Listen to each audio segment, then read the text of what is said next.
Selamat pagi Bapak Ibu dan saudara yang kasih Tuhan. Mengucap syukur untuk hari yang baru, hari pemberian Tuhan bagi kita. Dan mari kita mulai hari ini dengan membaca firman Tuhan di kitab Mazmur pasal 28. Dari Daud, "Kepadamu ya Tuhan gunung batuku aku berseru, janganlah berdiam diri terhadap aku. Sebab jika engkau tetap membisu terhadap aku menjadi seperti orang yang turun ke dalam liang kubur. Dengarkanlah suara permohonanku apabila aku berteriak kepadamu minta tolong dan mengangkat tanganku ke arah tempatmu yang maha kudus.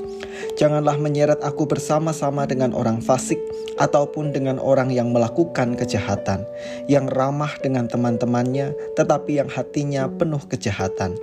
Ganjarilah mereka menurut perbuatan mereka dan menurut kelakuan mereka yang jahat. Ganjarilah mereka setimpal dengan perbuatan tangan mereka. Balaslah kepada mereka apa yang mereka lakukan. Karena mereka tidak mengindahkan pekerjaan Tuhan dan perbuatan tangannya, Ia akan menjatuhkan mereka dan tidak membangunkan mereka lagi. Terpujilah Tuhan, karena Ia telah mendengar suara permohonanku. Tuhan adalah kekuatanku dan perisaiku, kepadanya hatiku percaya.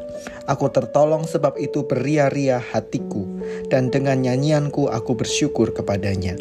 Tuhan adalah kekuatan umatnya dan benteng keselamatan bagi orang yang diurapinya.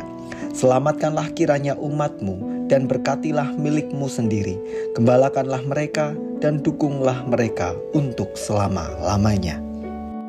Ketika Tuhan tampak berdiam diri. Pernahkah kita mengalami suatu peristiwa yang bahkan mungkin sangat berat untuk kita hadapi, tetapi rasa-rasanya Tuhan tampak berdiam diri? Daud pernah merasakan situasi itu. Ketika ia dikejar oleh musuh-musuhnya, ia menyadari bahwa peristiwa itu bukanlah peristiwa yang mudah. Bahkan dia sangat menggumuli peristiwa itu. Namun, dia merasakan bahwa Tuhan tampak berdiam diri.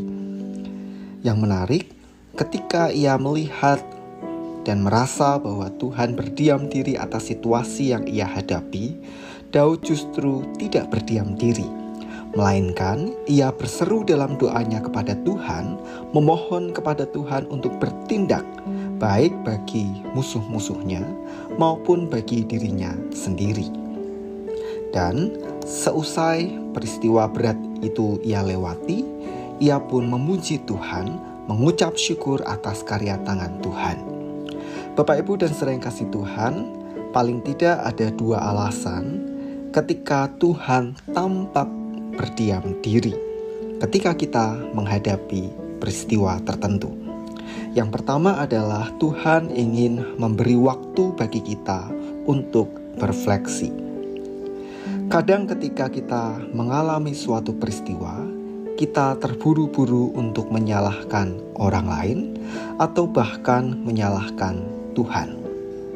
Padahal barangkali peristiwa itu terjadi juga karena perbuatan kita sendiri. Oleh karena itu, kita diberi waktu untuk berefleksi, merenungkan sebab yang mengawali peristiwa itu terjadi sampai pada solusi atau jalan keluar yang dapat kita lakukan. Barangkali peristiwa itu terjadi memang karena akibat perbuatan kita sendiri, yang mungkin jalan keluarnya adalah kita belajar untuk memperbaiki diri. Oleh karena itu, mari kita gunakan waktu yang Tuhan beri untuk merenungkan, berefleksi, sampai Tuhan menolong kita menemukan jalan keluar yang tepat untuk mengatasi persoalan atau peristiwa-peristiwa berat yang sedang kita hadapi. Yang kedua, ketika Tuhan tampak berdiam diri, barangkali Tuhan ingin menguji iman kita. Karena di saat-saat yang berat itulah kadang kita dihadapkan pada dua pilihan. Pilihan yang pertama adalah jalan keluar menurut pikiran kita sendiri, yang barangkali justru menghantar langkah kita pada keputusan-keputusan yang tidak berkenan di hadapan Tuhan. Dan yang jalan kedua adalah jalan Tuhan yang mungkin tidak mudah untuk dilakukan, tetapi berkenan di mata Tuhan. Dan tentu itu sesuai dengan apa yang Tuhan kehendaki di dalam firman-Nya. Maka ketika Tuhan memberi waktu bagi kita menghadapi pergumulan tersebut, janganlah kita justru memilih jalan yang tidak berkenan di hadapan Tuhan.